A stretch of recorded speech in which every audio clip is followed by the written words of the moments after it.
Chrism Mass with my brother priests. In the Chrism Mass, the holy oils will be blessed, but more than that, this is the Mass that celebrates the gift of priesthood. And I stand here with my brother priest to renew our priestly promises, and it's my first year as a priest. We will renew our promises today to preach the word, to celebrate the sacraments, to shepherd God's people with love like Jesus. The Chrism Mass is also a great sign of our unity with the bishop who shares in the fullness of Christ's priesthood. And my priesthood is never lived alone. We are united with Christ, with His church, and with the bishop. So makikita natin na dinadala na yung mga holy oils na i-bless sa misa na ito. The first to be carried is the oil of the sick, a sign of God's tender mercy to us. And next is the oil of catechumens. It's a symbol of strength and protection and used for those who are to be baptized. While the last oil, the sacred chrism, is the holy oil used to anoint the baptized, to seal those confirmed, and to consecrate the hands of priests and heads of bishops and the altar. It reminds me of my priesthood where I was anointed with this holy oil.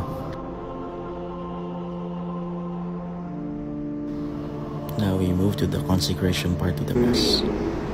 Therefore, O Lord, we humbly implore you, blessed Spirit, which we make holy these gifts, we have brought to you for consecration, that they may become the body and blood of His Son, our Lord Jesus Christ, who has commanded to celebrate these mysteries.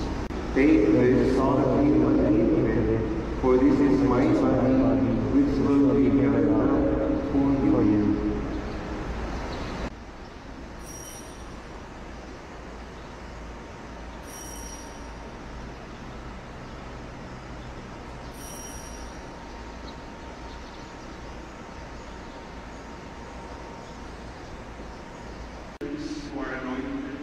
Then after the Eucharistic prayer, the bishop now blesses and consecrates the holy oils.